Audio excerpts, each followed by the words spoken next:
game today against Vega.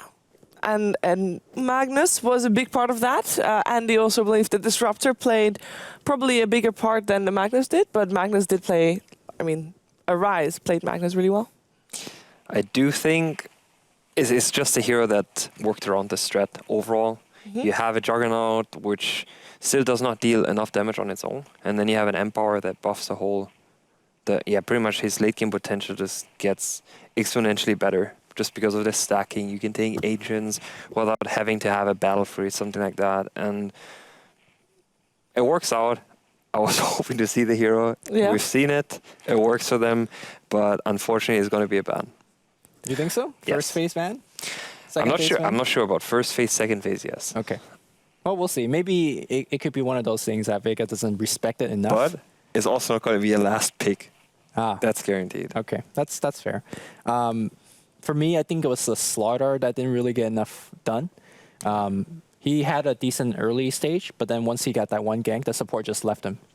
And this is like the second or third game in a row where we see a Slaughter sacked. I think we saw it the very first game today against Alliance, against a Lich Doom nonetheless. You can't just sacrifice a Slaughter. Like at the end of the game, he had Blink Treads and the makings of a BKB. But I felt like if he got the BKB earlier, then you have a Shadow Fiend BKB combined with a Slaughter BKB. You just go in. It's so hard for a team, even with the RP, to really deal with that. It's just too much magical immunity. It makes that Disruptor that had a big game to do absolutely nothing. So again, I would like to see Slaughter get a little bit more attention. I feel like teams are just not giving him enough space or farm to make it work. So you haven't only been watching the games from backstage, but you've also been very busy with the makings of a certain car. Now, unfortunately, we only see it right now after already 3 games are played, but this thing was actually built from scratch, guys. It is... There's so much... Okay, here's the best part, right? Like, this is the front. You see the lights I've almost done. But the best part is the back that we've done. You could even open it, right? What's in it? What's that? This is so hard to show because my hand is covering it. You see, this is like picnic cloth. You can take it out. Like, here, honey, you can unfold it. Wow. It's actually a picnic cloth. And then there's a picnic basket. Yeah. There's like little pieces of bread inside. Guys, sometimes it's not about Dota, but it's about Lego. And then there's a tiny water bottle. So much detail. Wow. So much detail, wow. All right, now I need to put it back in. That's the hard part. But okay. It's not done just yet. No.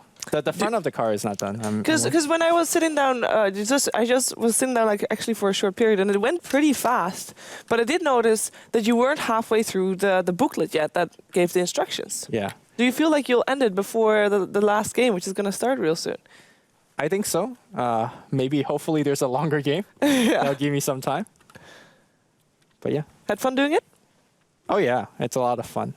But you know, trying to pay attention to Dota and at the while same doing time. this is pretty hard. I can imagine that might be tricky.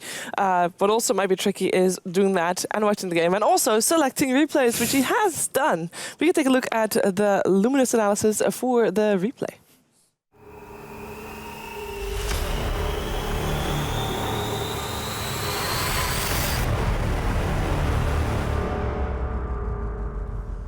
So this is one of the fights towards the end of the game, a river fight. Again, no drawing capabilities, but let's jump into the replays and see what we got. Okay, so at the beginning of the replay, you can see that the entire team at MFF is in a fairly good position, and then the initiation of Matt comes in. And essentially... It's all by his lonesome. Yeah, all by his lonesome. So the fight starts 4v5. Demon comes in with a big vacuum. I think that was a combo they're really looking for the whole game. The RP was a little bit too late.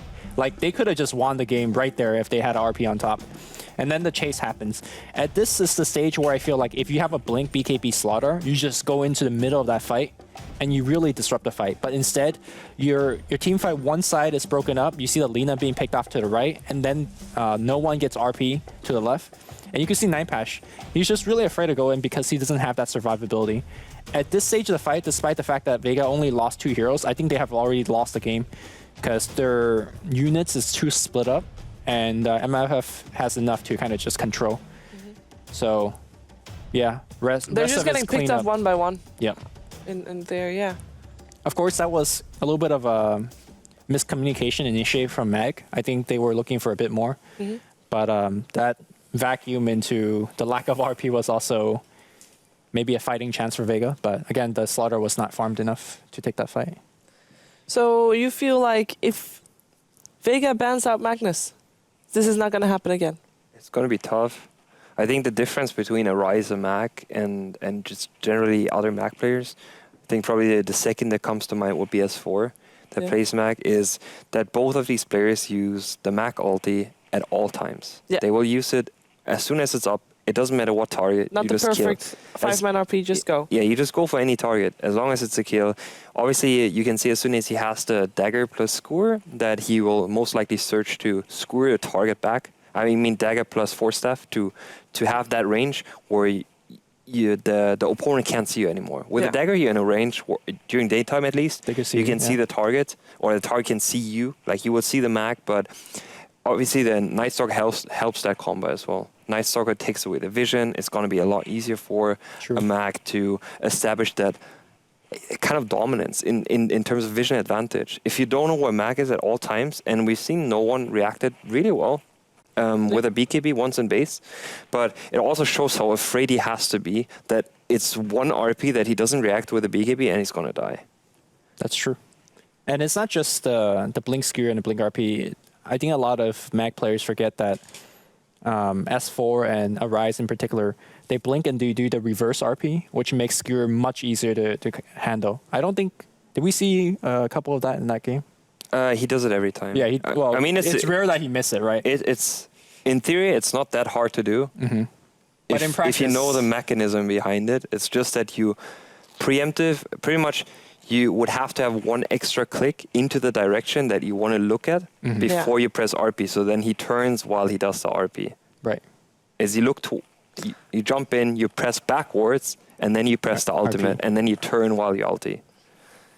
But it's a bit precise. That's all. Yeah. You can mess it up. But Arise you can mess it up, that. but he knows his hero in and out. Yeah.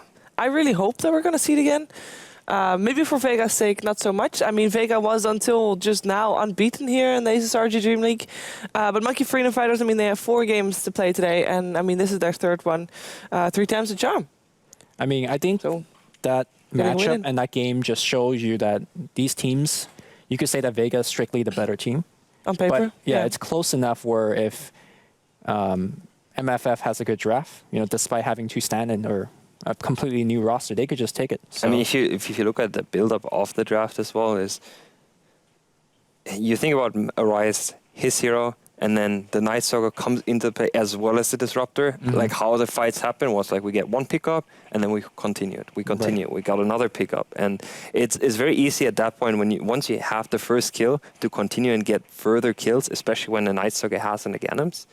Yeah. It's just the way you can play when you're not as established as a team. You have a stand-in here as well on top of that, and he's with an American ping. You could see parts of that also in the game. What other hero can do that? What other hero can do that apart from Magnus? That can work off the Disruptor and Night Stalker so well? Because I'm going to imagine that if Magnus is getting banned out, Disruptor and Night Stalker will not be. I think Arise needs a hero. I mean, I used to play quite some with him in the team, and he shines when he supports as a mid player. Okay. Which Mac does. He can initiate at all times. He doesn't really have to have a farming factor. As soon as he's the core as a core role, he will tend to farm a lot more, which disrupts his a very active play. And you want him to be very active. Yeah, I prefer him to play a rather active role where he doesn't need to farm as much. Heroes like maybe even a Batrider in a mid position could be something. It's rare since Alliance has played it, but they're the only team. It's just something where I think he would be more comfortable on for the team as well, that he can just play that action hero where he doesn't need to farm creeps, but he will make a lot happen for the team. So more like tempo control, like your Puck, Queen of Pain, that kind of initiator. Something like that. Well, it looks like he won't be able to get to play Queen of Pain because that hero is taken by a Vega squadron. We are in the draft, and we can actually take a look at what Monkey Freedom Fighters has gone for. It is the Shadow Fiend and the Tusk. Is the Shadow Fiend one of the heroes that you feel like he farms on too much if he indeed will go take that one middle? Because I know that sometimes they take a safe lane for single still as well. That's true. I would assume it's going to be a Rise SF middle. It's a Radiant SF mid as well. That Yeah. makes the stacking much easier.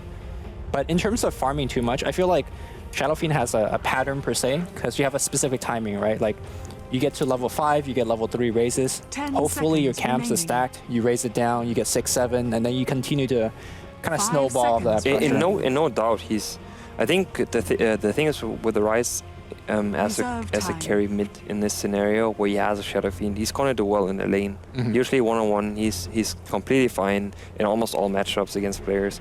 But the problem I see with him is when he plays a carry mid, that he wants to join fights, and Yeah. once you do have that commitment where you think more of joining a fight rather than split pushing, getting an advantage out of pressuring other lanes, you Radiant commit time team to banner. helping out, and if that fails, then you waste even more time. So he doesn't have the mindset that to really carry like as a carry role So per it's se. the age-old carry debate of, should I join the fight or should I farm a little Exactly. bit more? Okay. Once you have that conflict, you should not really think about. You should know when you can get 10 something out of the seconds fight, but most remaining. likely you just focus on farming. Mhm. You would just get your core items. You 5 get a mech, seconds like no remaining. one did in the previous game.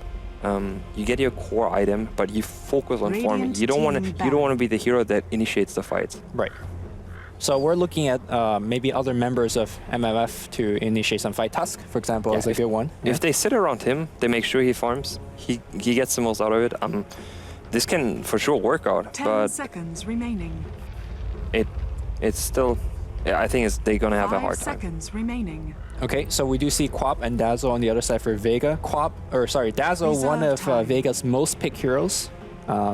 The win rate is kind of mediocre for a team like Vega, who has actually won a lot. It's only like 60-70%. So it's a hero that they feel very comfortable with because of the vision that it creates, especially during nighttime, and it gives you some strong fight.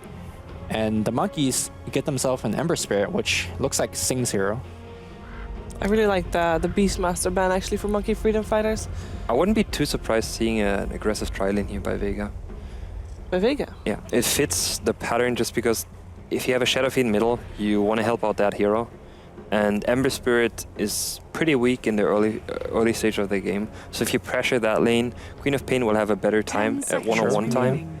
And that way you have to decide where you help out. Do you want to 5 help out your seconds Ember Spirit, remaining. which is going to be... It's going to be really hard to help an Ember Spirit on a side lane, Reserve or do you time. even dodge on an Ember Spirit and you potentially go on an off lane because you expect a contest? We saw that earlier today, Yeah. where they did that. Yeah. They dodged the Lich Doom. But you for sure have to rotate well. You have to read the opponent on how they lane and what you want to do against it. Or what often happens is that you support a lane really hard in start, Mm-hmm. and then once the hero established, like let's say on Ember, you reach like level 5, and your shield is level 3, you have a pretty decent chance of surviving. a You just gank. leave him alone then. Yeah. Okay. I think that's the important part, getting to the levels, because if you do a defensive trialing to support the Ember Spirit, then that's also the concern, whether he's going to get to level 5 in a Radiant decent time. team pick. And that's a second ranged hero here on the side of Vega Squadron, where you could just play a harassing lane. Okay. Where all you focus on is that the melee carry on the like the Ember Spirit in this case, he doesn't have a good time on the lane. You just try to push him out of the lane.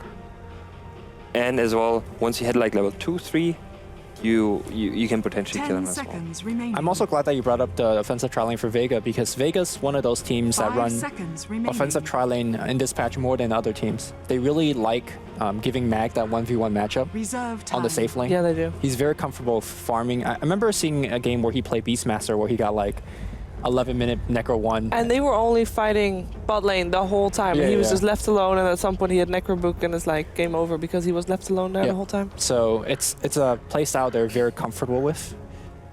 And like you said, there is a fairly good opening going to either harass the Shadow Fiend or Ember. But all right, does that deter you from going offensive trialing? Because Lich, sure, he's not exactly the best in terms of 3v3, but he's really good at sapping that experience. So if you don't get those early kills, then you might really lose out on the experience game. At the same time, if you get a hero that has a bit more armor on Vega to actually dive with, Lich is gonna pull the creep wave towards the tower of that Ember Spirit, making it easier in theory to 10 dive and to take the seconds tower really remaining. fast. I mean, it works both ways, right? Yeah, I guess so. It 5 can be seconds mechanism. remaining. Usually on Radiant, if you play a Lich on your safe lane to get the creeps into your tower, you Ooh. Radiant thought it- team That is it works a out. safe lane, by the way. Mag Brewmaster actually used to play that a lot in the off lane. Okay. Now it's no longer that popular, but they still play it a lot in a safe lane, solo safe lane in this case. Unless they want to do dual lanes, which is of course always a possibility as well. 10 seconds remaining. dual lanes works. I'm not a fan of the Lich pickup. I think it makes the 5 lineup too weak. seconds remaining. Lich should only be played as the support Reserve per se on an off lane. I personally don't like it on the safe lane just because what happens is you will just get overrun.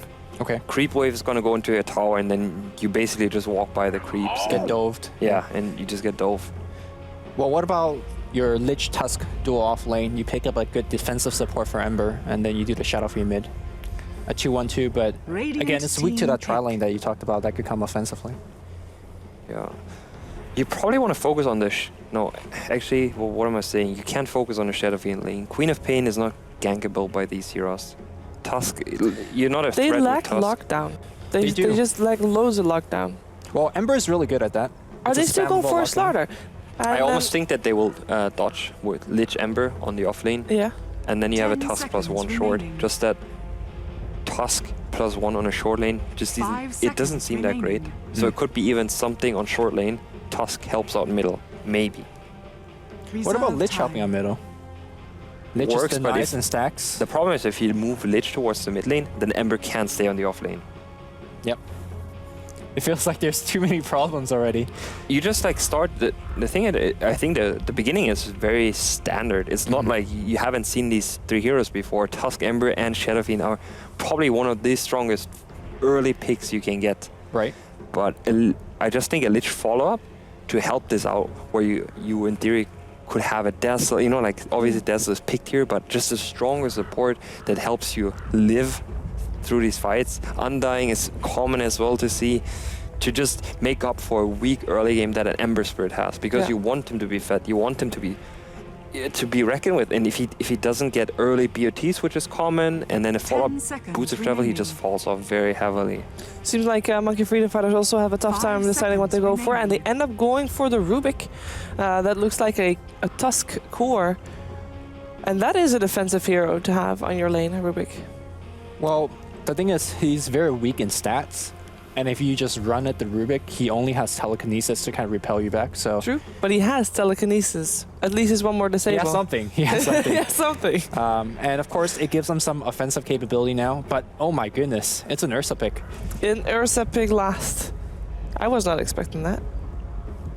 No. All right, before you ask, oh, you know Yeah, what? My go. prediction Yes, do it. for Vega is that they just have too many things that needs lockdown. Okay. And I don't feel like there is enough lockdown. With that said, though, if Sing Sing gets good chains off, whether against Queen of Pain or Ursa, they could have the necessary control to deal with them. So No pressure, Sing. I like Vega's lineup a little bit more because I like my Fuzzy Wuzzy on the dire side. I mean, I usually would go with the underdog, but I just think that Monkey Freedom Fighters, they went with a draft. It just doesn't work out on paper. I just don't think there's synergy. You have a Tusk Rubik lane now, probably with a Lich and Ember off lane. That's what I'm guessing. And your gank potential isn't there. The spells that Rubik gets are actually not that great. You can get a Queen of Pain ulti, you can get a blink, and You get the potentially Brewmaster ult, the yeah. Brewmaster ulti, Yeah, which is that's- still hard. If you yeah. survive the fight, yes, you have a chance to get that, but your lanes are just not that strong. Your 5-on-5 is not really there, and by that, Vega Squadron is probably going to win this. Well, we're gonna find out if our commentators agree or if Monkey Freedom Fighters are gonna make this a 2-0. It is time for Monkey Freedom Fighters taking on Vega with Odie Pixel and Draskell.